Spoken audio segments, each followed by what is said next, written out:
Hola, buenas tardes, profesor. En este póster le hablaremos sobre las células del sistema inmunitario y sus funciones. Para introducir nuestro tema, sabemos que el sistema inmunológico es un conjunto de células, tejidos y órganos que trabajan juntos para protegernos de las enfermedades.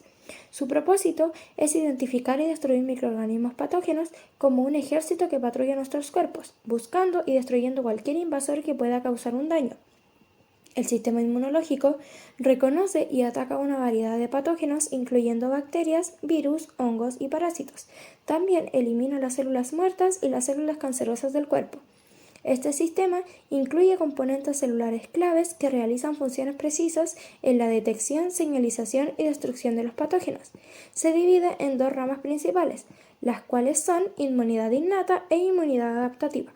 La inmunidad innata proporciona una respuesta rápida e inespecífica a través de células como los macrófagos y los neutrófilos. Por el contrario, la inmunidad adaptativa involucra a los linfocitos T y B, que estos generan respuestas específicas y duraderas que permiten la creación de memoria inmune para una protección a largo plazo. La respuesta inmunitaria interna funciona con 4 pasos básicos: la detección e identificación de la sustancia extraña, la comunicación con otras células inmunitarias para presentar una respuesta organizada, el reclutamiento de asistencia y coordinación de la respuesta entre todos los participantes y, por último, la destrucción o supresión del invasor. El objetivo de nuestro póster es identificar y describir las principales células del sistema inmune, sus funciones y analizar cómo interactúan las células del sistema inmune durante una respuesta inmunitaria. En la imagen 1 podemos ver que en el sistema inmunitario hay diferentes células que cumplen un rol fundamental en la respuesta inmunitaria. Estas células pueden ser los monocitos y los macrófagos. Los monocitos son glóbulos blancos formados en la médula ósea y luego viajan por el torrente sanguíneo hasta llegar a diferentes tejidos y órganos. Al llegar a su destino, estos se convierten en macrófagos, que son leucocitos que rodean y destruyen células que no son deseadas. Los monocitos y los macrófagos, a su vez, pueden tener antígenos de estas células no deseadas en su superficie para que así los linfocitos del cuerpo puedan detectarlos y así iniciar una respuesta inmunitaria específica. Por esta capacidad, los monocitos y los macrófagos también se denominan células presentadoras de antígeno. Otra de las células serían los basófilos, que son células del sistema inmune similares a los mastocitos. Estos se engloban de los granulocitos, que son un grupo de células llamadas así por contener gránulos en su interior. Dentro de este grupo se encuentran también otros leucocitos como los neutrófilos o los eosinófilos. Los basófilos los podemos encontrar en la sangre y solo en ciertas ocasiones, como en el caso de infecciones parasitarias, se acumulan en los tejidos, principalmente en la mucosa pulmonar, nasal y la piel. Una vez ahí, liberan el contenido de sus gránulos, que son pequeños compartimientos que contienen sustancias que facilitan la puesta en marcha del proceso inflamatorio, por ejemplo la histamina y la eliminación del patógeno. Otra de las células son los neutrófilos, que estos son glóbulos blancos que los podemos encontrar entre las primeras células que llegan al lugar de una infección. Pueden ingerir los microorganismos invasores y a su vez también pueden liberar unas proteínas que se denominan enzimas. Estas ayudan a destruir a los mismos microorganismos. También tenemos los eosinófilos, que son una de las distintas células que forman parte del sistema inmunitario. Estas células participan en la respuesta inmune ante infecciones, pero pueden estar implicadas en diversas patologías como los procesos inflamatorios o alergias. Los eosinófilos se producen en la médula ósea a partir de células madres y migran hacia la sangre. Al llegar, suelen dirigirse a órganos como el timo, el tracto gastrointestinal, las glándulas mamarias o el útero. También pueden llegar a otros tejidos durante una respuesta inflamatoria. Estas células pueden ser activadas por diferentes moléculas, principalmente por las citoquinas y quimosinas como la interleuquina 5.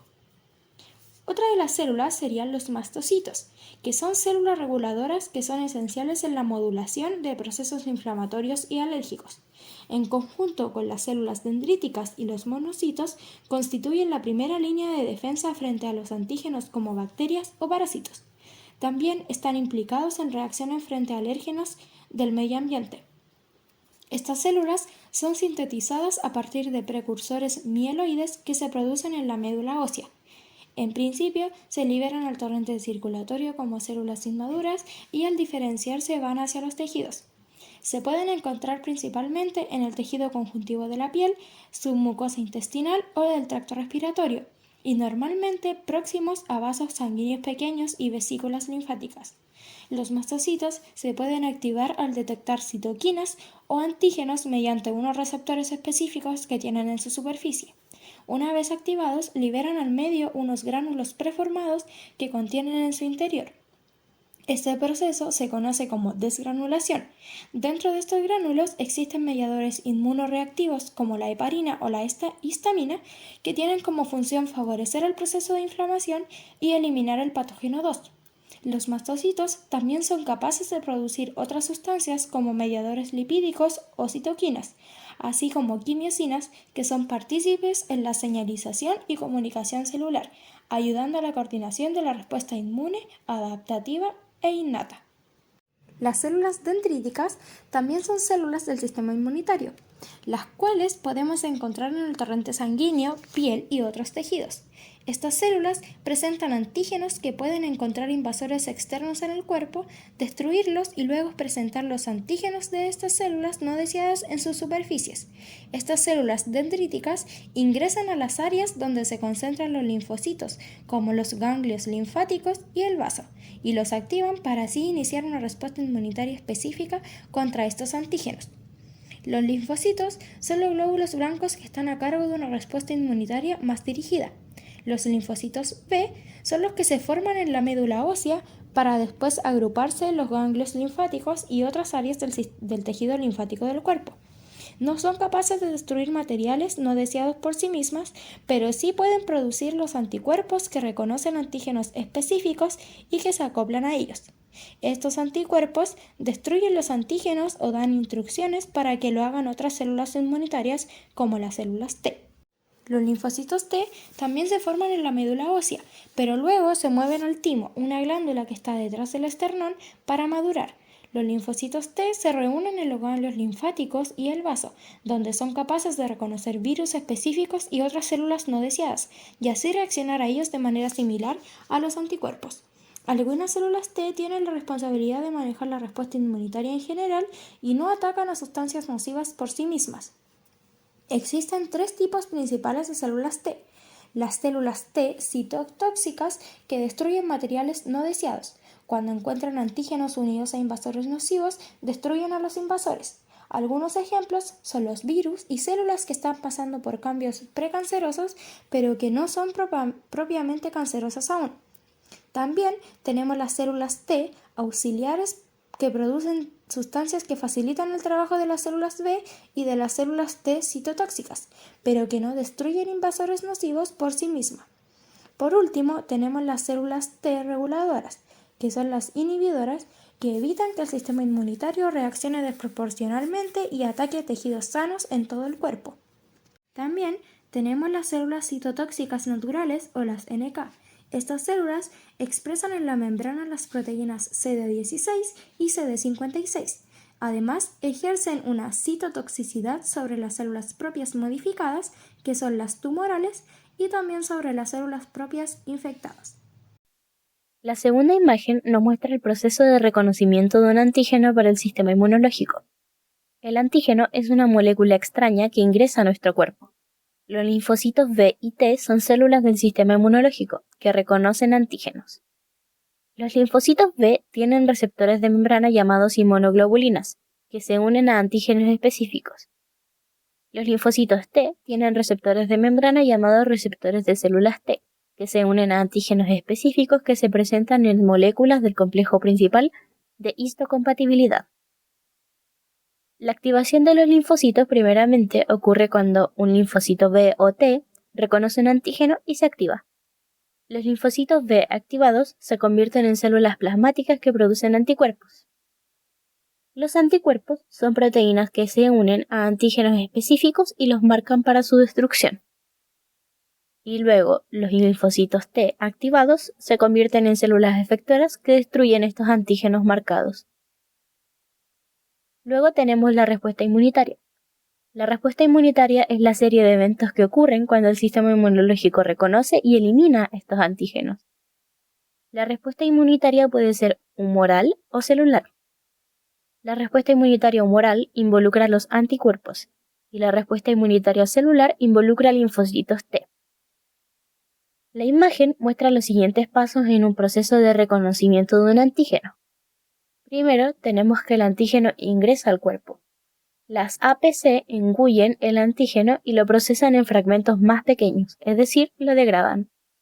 Las APC presentan los fragmentos del antígeno a los linfocitos T en moléculas de histocompatibilidad.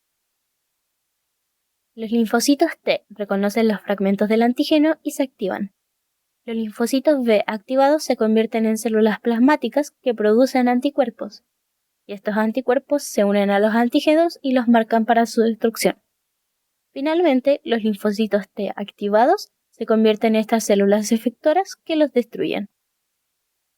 En síntesis, la figura número 2 nos muestra que los linfocitos B pueden reconocer antígenos directamente, mientras que los linfocitos T requieren que los antígenos sean presentados por APC. Para finalizar, podemos tener una vista detallada de las células que son fundamentales en el sistema inmune, y también cuáles son sus principales funciones. Estas células se complementan y trabajan en conjunto para así tener una coordinación de las respuestas inmunitarias.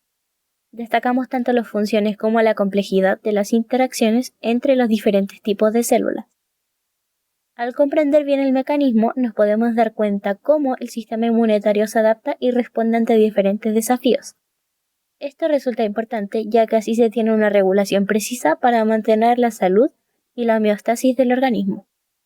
Además, debemos destacar nuestro rol como enfermeros y saber cómo funciona nuestro cuerpo, ya que así como profesionales de la salud, explicamos y educamos a nuestros pacientes acerca de cómo funciona su sistema inmunitario. El cuidado de enfermería resulta esencial en un paciente inmunodeprimido o inmunocomprometido. Es difícil, pero educando al paciente podemos hacer la diferencia entre la vida y la muerte.